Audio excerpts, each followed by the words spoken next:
Саламатсызбы, урматтуу депутаттар, урматтуу бүгүн жыйын катышуучулар. Мен бул мыйзам долбоорун колдойм жана кесиптешимди дагы чакырам. Мен көптөн бери ушул санариптик сом менен иштеп чыгууну жана аны ишке ашырууну суранып келем.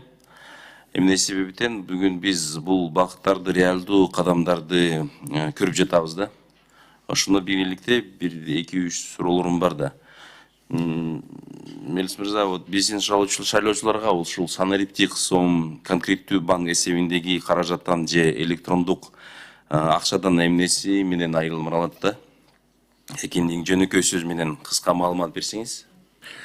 Урсатпы, Карим Незанович, чоң рахмат сурооңузга. Бул санарип сомду биз терминологияны киргизүү бул үчүнчү валюта болуп эсептелинет, накталай эмес болуп. Бул эч кандай айырмасы болбойт, бул санарип сом болуп эсептелинет. Бул санарип сом накталай түрүндө дагы, накталай эмес түрүндө дагы иштетилет. Анын артыкчылыгы эмнеде жана эмне үчүн санариптик акча учурдун талабы деп эсептөөгө? Bunun birinci кезекте артыкчылыгы, урматтуу Карим Незарович, бул санарип сом биринчи кезекте коопсуздук. Экинчи кезекте тез эсептешүү боюнча суроо талап аркылуу жүргүзүүгө өбөлгө түзөт.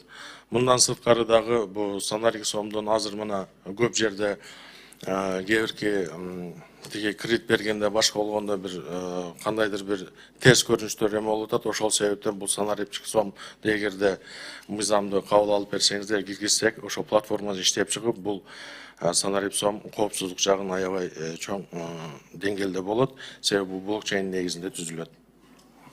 Чоң пайдалуу керек. Эң негизгиси анан бул коопсуздугу бул санарип сомдун эмитенти бул улуттук банк болуп эсептелинет. Себеби биз көзөмөлгө алабыз. Ар бир ошол сомдун бир тыйынына чейин кеткен акча каражаттарын кандай болуп чыгарылышын, ким иштелип атканын биз ошол программа платформа аркылуу кароого мүмкүнчүлүк түзүлөт. Рахмат. Ушул жерде дагы бир суроом бар да, эмне үчүн санариптик сомдун аныктамасы жок да? Мен мисалы үчүн колдонулган терминдердин арасында табылган жокмун да. Бул эми цифровой сом, это одна из форм национальной валюты.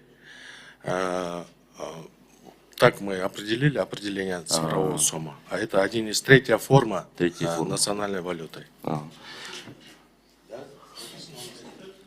Конституционном законе, уважаемые депутаты, кечирип койсо Олпон уруксат берсеңиз, конституциялык законго дагы киргизгенбиз, өзүбүздүн улуттук банктын конституциялык законунда.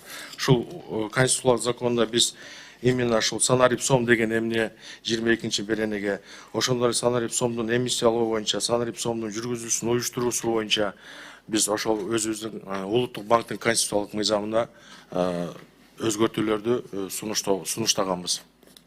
Ошол жерде жазылган санарип сом бул үчүнчү форма. Рахмат.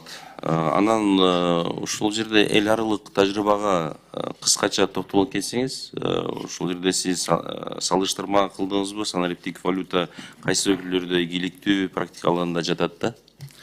Урматтуу депутаттар, дүйнөдө бул цифровой валюта борборлук банктардагы бүгүнкү күндө биз жалпысынан ушул биздин мамлекетте цифровой сомду колдонууда биз анализ кылып чыктык. Бүгүнкү күндө 130 мамлекеттен ашуун мамлекеттерде бул санарип сомду киргизүү максатында иш алып барууда.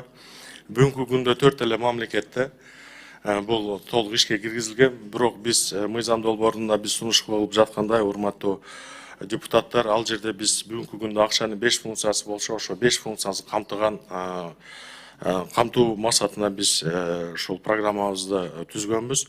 Рахмат, суроолорум жок. Ийгилик каалайм, ушул ишке тез арада ишке ашырыш керек да. Рахмат, Карим Незарович. Рахмат.